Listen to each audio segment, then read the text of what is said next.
Last time we talked about the stop and copy algorithm for garbage collection. So recall that we have mark and sweep, which is best for space, with O log n malloc and O log n overhead. Whereas we have stop and copy that is best for time, which has O1 malloc and 2x overhead. And the time is that this runs in O memory, and this runs in O live. Now, obviously, it would be great if we didn't have to decide between two different algorithms like this. Of course, we could do that. Like, you could imagine running a like we can implement our language so that you could just choose which one of these options you wanted. So, if you were going to run a program that was going to use a lot of memory, like you knew it was going to use a lot of memory, its peak memory usage was like, I don't know, let's say that you only had a gigabyte and its peak was around a gigabyte. Well, in that case, you knew that you would have to use mark and sweep, and you'd be willing to pay for that because now you could actually run the program, because if you tried to run stop and copy, then it would take too long, and then you wouldn't be able to, it would use too much memory, and then you couldn't do it. But suppose that you were going to run a program that you knew was going to run for a really short period of time, and that short period of time, or it was going to use a small amount of memory, and so you'd be willing to pay for, you'd be willing to spend twice as much memory. So like my machine right now, like if I look and I see how much memory I'm using, it says that I have 16 gigabytes of memory total, and I'm only using 4 of them right now. So I could have every single program on my machine just double in the amount of memory it uses, and it wouldn't even matter. I have the space for it. So if I could just switch all my programs from using mark and sweep to stop and copy, I would, because I've got the space for it. But having users of your language have to make decisions like that is uncommon. And it makes it so that it is more difficult to tune your program, because you have to decide between these different options. It would be nice if we could somehow have the benefits of both. So we want both. So what we would like is we'd like malloc to be O1. Okay. And what we would do is we would like we'd like the overhead to only be the log n. Okay, so we want the malloc behavior of this, the log n of that, and we want the GC cost to be O live. That would be ideal. So what is a strategy for doing this? Well, from these requirements, we can basically figure out how it's going to work. So the first thing is, we know that because we want malloc to be O1, that means that we have to malloc using the stop and copy algorithm. So when we call malloc, we're going to malloc into something that is the stop and copy algorithm. Okay, but we don't want to pay for the double overhead. And so because we don't want to pay for the double overhead, that means that when we copy from here, we can't copy to another space that's dormant. What we can do, however, we could copy to a much larger area that was managed with mark and sweep. And so we would copy into here. Now we get fast memory allocation, and we can move things down. When we do a garbage collection up here, we can move them down to there in a copy phase. This is called generational collection. Generational collection. This area right here is called the nursery, or generation 0, and this is called the old space, or generation 1. And the idea is that we will frequently do garbage collection on the stop and copy region. Let's imagine that it's like 2 megabytes. And then the mark and sweep area is, let's imagine it's like 1 gigabyte. So what we're going to do is every single time this 2 megabyte region fills up, we're going to copy things down to here. And that's going to be really cheap to do because doing garbage collection in this is O live. So whatever live gets moved down here. And then it will take a really long time for this mark and sweep region right here to fill up. But when it does finally fill up, then we'll do a mark and sweep on it, and that will take a long time. However, we could do it incrementally because because mark and sweep can be made incremental. So we know that we don't even need to pause for this, so we can control how long that takes, and we can and yeah, it will take it will be O live ON, but that'll take we'll do it so infrequently that the cost of doing it will be amortized across the whole run of the program. So this general setup is called generational collection, and there are a few things to talk about with it. A few little like side points. Point number one is that it's very common for there to not be 2 generations, but actually for there to be 3 generations. So what we'll do is we'll have a stop and copy region that, let's say maybe it's 2 megabytes, and then we'll do a copy down to another region that, let's say, is 4 megabytes, and that's also a stop and copy. And then that is going to copy over to a much larger mark and sweep region. Okay? And many systems that implement generational collection will use 3 areas like this, and some may even have tunable parameters where you can control how many regions, what their relative sizes are, and stuff like that. That's sort of wrinkle number 1. Wrinkle number 2 is the way that generational collection works is that we do many collections of the stop and copy region before we do one of the mark and sweep region. Those are called minor collections. A minor collection is one that's for stop and copy, and a major collection is one that's for mark and sweep. And it would be pretty typical for there to be, and let's indicate major with a capital M and minor with a lowercase m. It would be very typical for there to be minor, minor, minor, minor, minor, minor, minor, minor, major, and then minor, minor, minor, minor, minor, minor, minor, major, minor, minor, minor, minor, minor, minor, major. Okay, so the minor ones happen very, very frequently relative to major ones. So there's actually some interesting problems with this. First of all, notice that it is possible for an object to point from the nursery into this region right here. There can be an object A that is pointing to an object B over here. Now let's imagine that that happens. Is that okay? Does that make anything complicated? It doesn't make anything complicated because minor collections happen very frequently, so we constantly look over here. Okay? However, what happens if an object C points back into this region at an object D?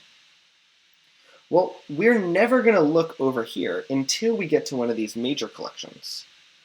And since we won't look at a major collection, since we won't do a major collection very frequently, we won't know that this object C exists. And that is a big problem, because that means that we may free this object D, i.e. not copy it, when we were supposed to.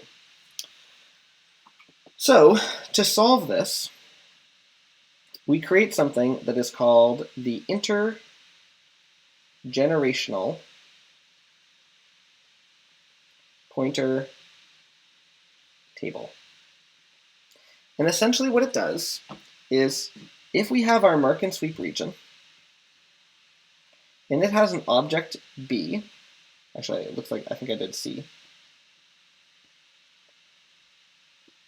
and if it have an object C that is pointing to stop and copy region, object D, okay, and it's pointing over there to D, then the intergenerational pointer table is going to have a mapping that says D is being pointed to.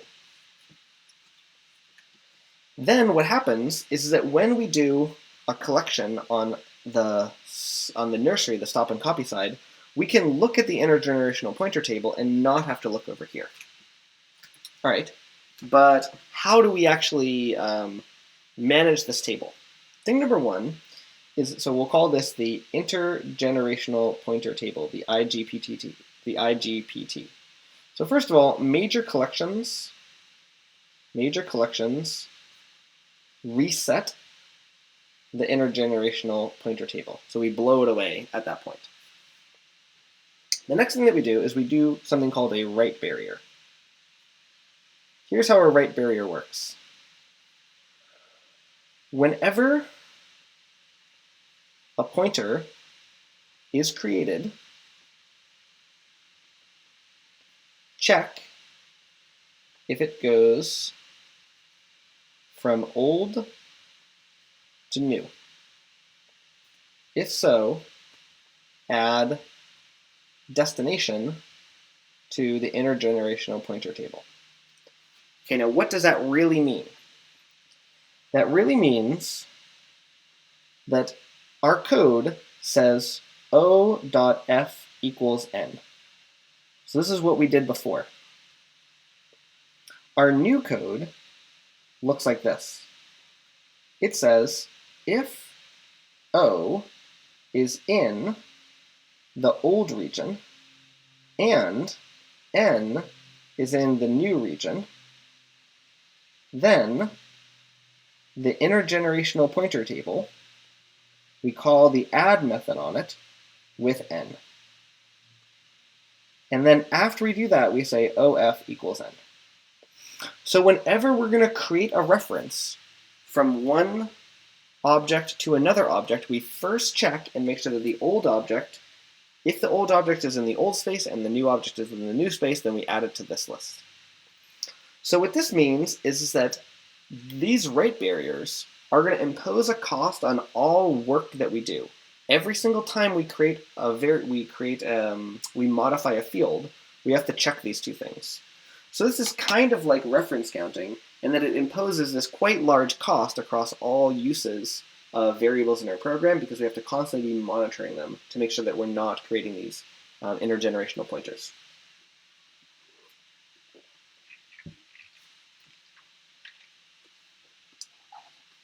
Write barriers are a significant area of research on how to implement them very efficiently. So you could go Google write barrier implementation and you'll see lots and lots of research papers about how to do it well. The next thing that we do is we do something that's called the large object exception.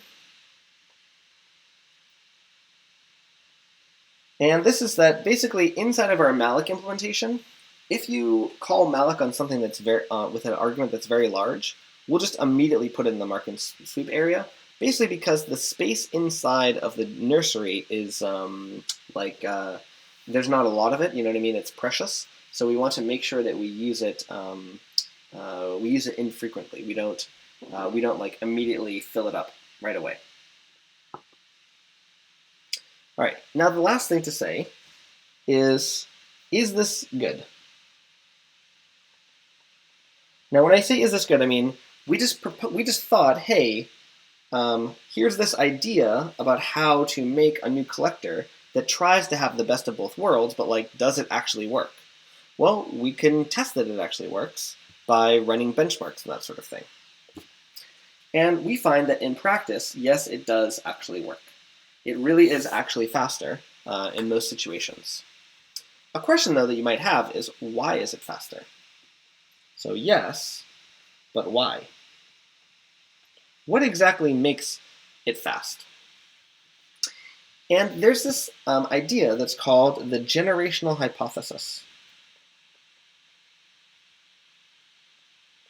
And the generational hypothesis is most objects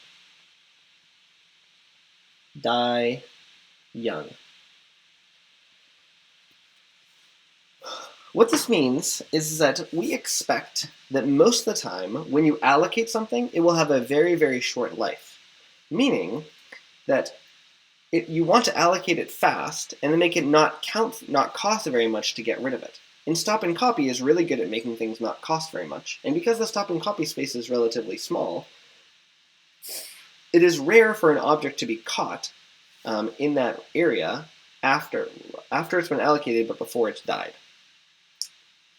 And so the generational hypothesis that most objects die young basically says that the reason generational collection is efficient is because stop and copy is optimized for making lots of objects and making so they don't cost very much when they die, which they die early.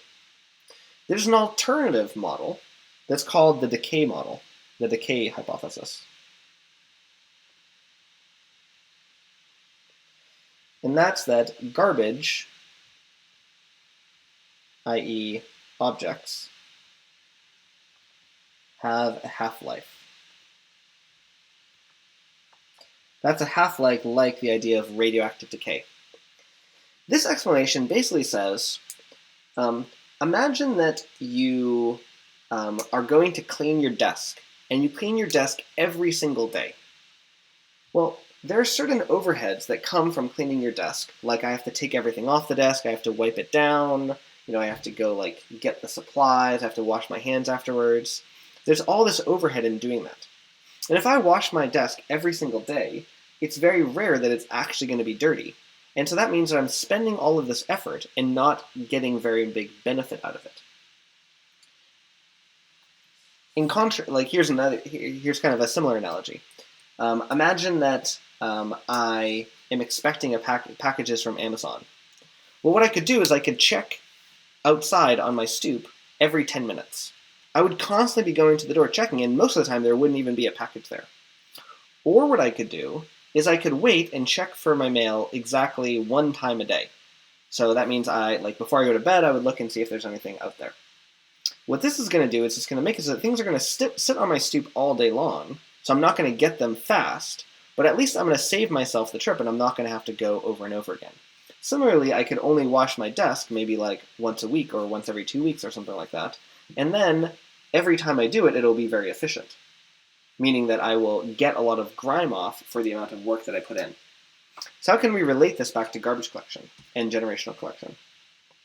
Well, the decay hypothesis basically says that the reason it's efficient is because we do these major collections very, very infrequently. Meaning that rather than collecting inside of here, every second, we're going to collect inside of there every minute.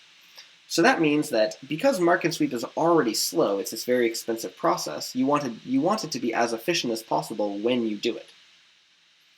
And so if you can make it as efficient as possible when you do it, that means that you want to reap a lot of reward, i.e. you want to free a lot of space when you finally go look at it. So in this model, the reason why this is fast is because by the time you finally get here, there's a lot of advantage for doing collection there. So both of these hypotheses suggest that the generational garbage collection is efficient, and they don't both have to be wrong or both have to be right. If they're both right, then it works for both. But it is possible to design garbage collectors that are based exclusively on one of these hypotheses. The decay hypothesis is an interesting one because any strategy that divides up the heap into spaces and can efficiently manage only checking them occasionally would have the advantage of the decay hypothesis. So again, garbage collection is a huge area of research where you could learn a lot more about individual details like rate barriers, different kinds of algorithms, exactly how incremental collection works. I've only given you a brief overview of what garbage collection is. If you were to implement a garbage collector, my advice is to implement the stop and copy algorithm. Stop and copy is the simplest one to implement because you don't have to actually walk over dead objects. You don't have to deal with things like that. So in your machine, that's what I recommend that you do. And next time we'll start a totally new topic.